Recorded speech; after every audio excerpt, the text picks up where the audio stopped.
صلى الله على محمد صلى الله عليه وسلم صلى الله على محمد صلى الله عليه وسلم صلى الله على محمد صلى الله عليه وسلم۔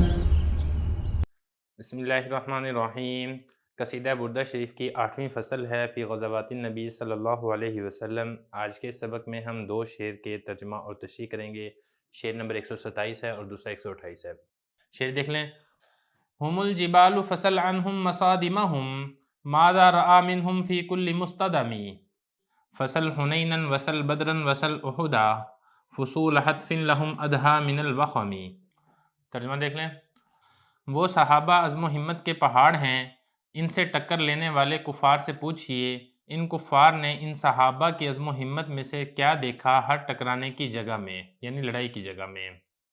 ان کفار سے غزوہ حنین اور غزوہ بدر اور غزوہ احد کے بارے میں پوچھئے جو ان کے لیے ایسے موت کے موسم تھے جو وبائی امراض سے بھی زیادہ خطرناک تھے۔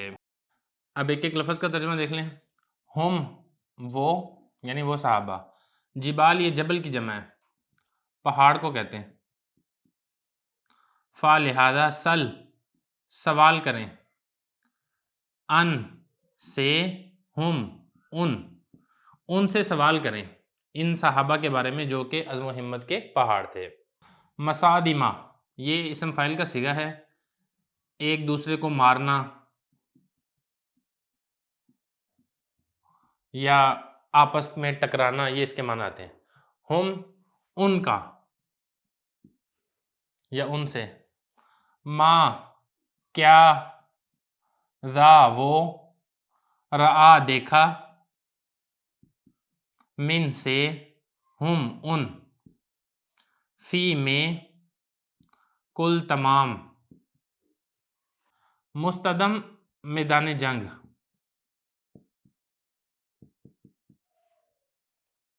فا لہذا سل سوال کریں، حنین یہ ایک وادی ہے مکہ اور طائف کے درمیان، واو اور سل سوال کریں، بدر یہ بھی ایک وادی ہے، ایک مقام ہے مکہ اور مدینہ کے درمیان، اور وہاں پر ایک کنواں بھی ہے جو کہ بڑا مشہور ہے۔ واو اور سل سوال کریں، احد یہ پہاڑ ہے مدینہ منورہ میں۔ فصول یہ فصل کی جمع ہے، مراد ہے زمانہ یا موسم۔ حتف ہلاکت، یعنی ہلاکت کا زمانہ ہے یا ہلاکت کا موسم ہے، یہ اس کا معنی ہے۔ لام لیے ہم ان کے، ادھا زیادہ سخت،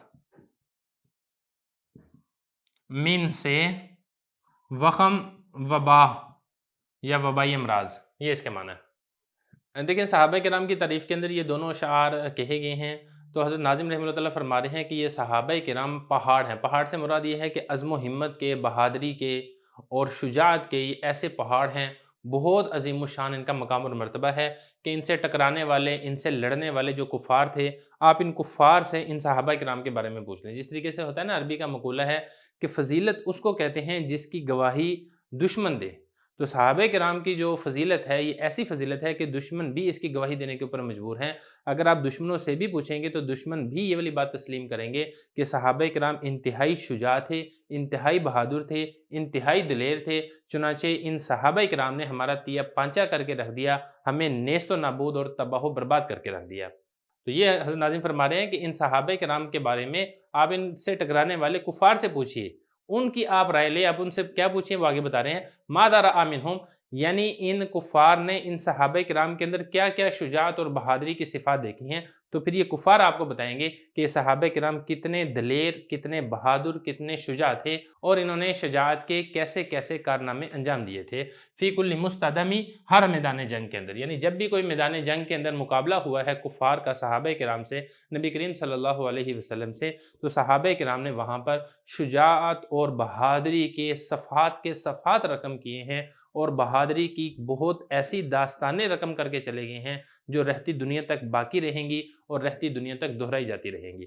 پھر اس کے بعد آگے 3 جنگوں کا تذکرہ کرتے ہوئے حضرت فرما رہے ہیں کہ ان کفار سے آپ پوچھئے، غزوہ حنین کے بارے میں پوچھئے، غزوہ بدر کے بارے میں پوچھئے، غزوہ احد کے بارے میں پوچھئے، یہ ان کفار کے لیے ہلاکت کے ایسے زمانے تھے، یہ ہلاکت کے ایسے موسم تھے جو وبائی امراض سے بھی زیادہ سخت ہے۔ دیکھیں جیسے وبائی امراض ہوتے ہیں نا، جیسے طاعون ہے، جب وہ کسی بستی میں آتا ہے تو پھر ہزاروں افراد کو مار دیتا ہے، ختم کر دیتا ہے۔ کوئی وبائی مرض پھیل جاتا ہے تو اسے بہت زیادہ ہلاکت اور تباہی اور بربادی ہوتی ہے، لیکن یہ جو صحابہ کرام تھے یہ ان کفار کے اوپر وبائی امراض سے بھی زیادہ سخت تھے۔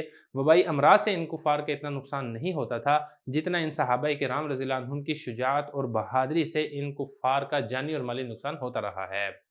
اس میں 3 جنگوں کا تذکرہ ہے، اس کے بارے میں بھی تھوڑا سا سمجھ لیں۔ ایک ہے غزوہ حنین، دوسرا ہے غزوہ بدر اور تیسرا ہے غزوہ احد۔ غزوہ حنین یہ شوال 8 ہجری کے اندر ہوا تھا۔ اس لڑائی میں نبی کریم صلی اللہ علیہ وسلم کے ساتھ 12,000 صحابہ کرام تھے۔ شروع میں مسلمان اپنی کثرت کے اوپر نازاں تھے، اس لیے پھر مسلمانوں کے اوپر تھوڑی سی آزمائش آئی، یہ متفرق ہو گئے، پھر واپس لوٹ آئے اور خوب داد شجاعت دی اور خوب بہادری کا مظاہرہ کیا۔ نبی کریم صلی اللہ علیہ وسلم اپنے خچر کے اوپر تشریف فرماتے جس کا نام تھا دلدل، اور آپ صلی اللہ علیہ وسلم نے ایک مٹھی مٹی کے لیے اور کفار کے اوپر پھینک دی، اور اللہ رب العزت نے اس ایک مٹھی سے ہی کفار کو پسپا کر دیا اور کفار بھاگ نکلے۔ مسلمانوں نے ان کفار کا تعاقب کیا، ان کو مارا اور ان کو قتل کرتے چلے گئے۔ انجام یہ ہوا کہ اس غزوے کے اندر کفار کو شکست فاش ہوئی اور مسلمانوں کے پاس بہت سارا مال و دولت اور اسی طریقے سے باندیاں وغیرہ بھی مسلمانوں کو اس جنگ کے اندر حاصل ہوئی۔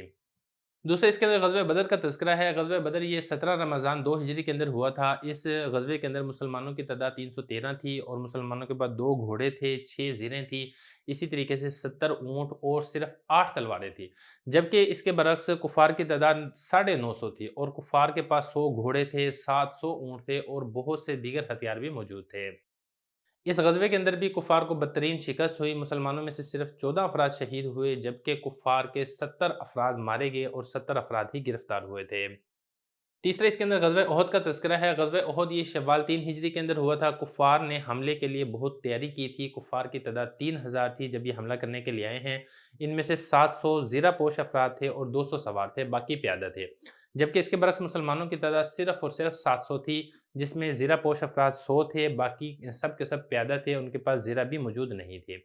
لڑائی جب شروع ہوئی ہے تو اس میں پھر کفار بھاگ نکلے ہیں اور مسلمان جب مال غنیمت جمع کرنے کے اندر مشغول ہو گئے تو پھر اس کو دیکھ کے کفار دوبارہ واپس لوٹے ہیں اور مسلمانوں کے اوپر حملہ کر دیا، جس میں مسلمانوں کا بہت سا جانی نقصان ہوا۔ 70 افراد مسلمانوں کے شہید ہو گئے، جبکہ مخالفین کے کل 22 افراد مقتول ہوئے تھے۔